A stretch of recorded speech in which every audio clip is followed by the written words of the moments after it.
دو منزله کور ده، ښایسته رڼا پکې وي او شین رنګونه یې ورکړي وي. 3 ځل مې دا خوب لیدلی ده. 2 ځل مې کور کې دننه شوی یم، 3م ځل مې ولیده. نو لاره ورکه شوي. بله ښځه راته وایي چې د مور کور دی، د دننه شه، ډېره ښایسته جوړه شوې. هیله لرم جواب راکړئ.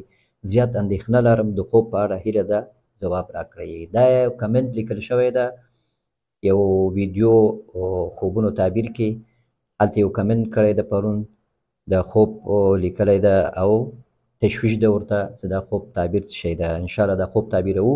دغه نه مخکې تاسو نه که چینل کې نوی نو سبسکرایب یې کوئ او شیر یې کوئ، لایک یې کوئ. انشاءالله دلته ستاسو خوبونه تعبیر کیږي. که تاسو خپل خوب لیدلی وي نو ماته لیږلی شئ د تعبیر خواب لقماني فیسبوک پیج مسنجر له لارې نه خپل خوب ماته تاسو لیږلی شئ. واتساپ نمبر مې فی الحال غیر فعال ده.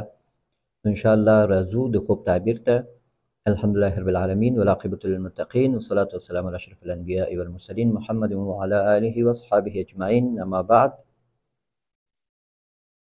خوب کې کور کتل، نوی کور کتل، ښایسته کور کتل دا ډېر ښه تعبیر لري. د انسان د حالت په تبدیلېدو باندې تعبیر کیږي. ځکه نوی کور څه ده، د انسان نوی ژوند یو بله مرحله شروع کیږي، نوی ژوند شروع کیږي. نوی کور څه وخت وي؟ چې کله څوک واده کوي نوی کور ته ځي، یا چې کله خپل کور واخلي، یا چې د یو منطقې نه په تکلیف وي لږ بل ځای ته ځي د آرامي لپاره، یا د وړوکی کور نه غټ کور ته ځي. نو په هر صورت نوی کور څه ده، دا په خوب کې دا ښه طرف ته د حالاتو تبدیلېدو باندې تعبیر کیږي.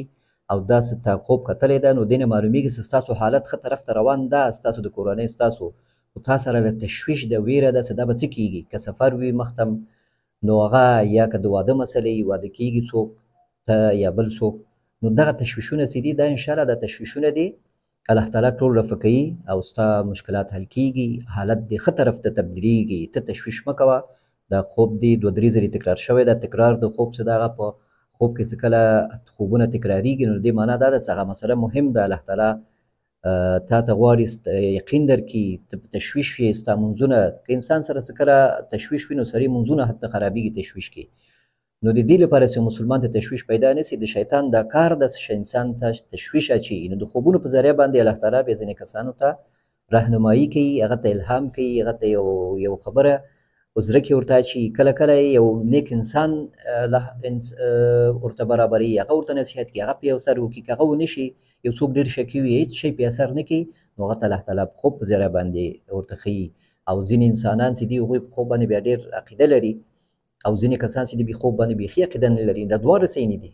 نو خوب څه ده؟ خوب شرعي حجت نشي کېدی، خو شخصي ژوند کې دا په زموږ او تاسو په امورو کې اثر لري. مونږ کولی شو چې د خوب په ذریعه باندې خپل مشکلات حل کړو.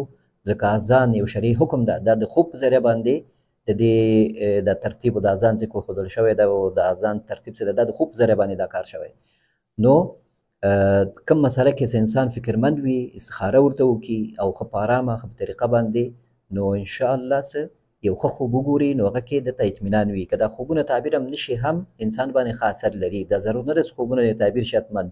ته خوب وګورې، ما ته یې راولېږي، یو عالم ته ووایې او هغه تا ته تعبیر کړي بیا مشکل دې حل سي. نه، خوبونه چې دي ښه خوب چې د انسان باندې ښه اثر لري.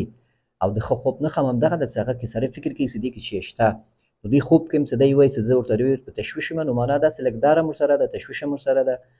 دا کور لاره ترې ورکېږي، اول بیا 2-3 ځلې تکرار شوی ده، نو ده سره تشویش ده. اکثر خلک فکر کوي چې دا نوی کور څه ده، دا په قبر باندې په مرګ باندې هم تعبیرېدلی شي. دا په هغه وخت کې کېږي چې کله ته خوب ګورې چې یو نوی ځای ته ځې او هغه ځای نوی وي او نابلد وي او ته پکې ډار لري، بیخي وحشت غوندې احساسوې او څوک نه وي، نابلد ځای وي، نو دا په مرګ او په قبر باندې هم تعبیرېدلی شي. خو دلته دا ستا خوب څه ده، دا په مرګ او په قبر باندې نه تعبیرېږي. مور د انشاءالله الله تعالی ورته اوږد عمر نصیب کړي.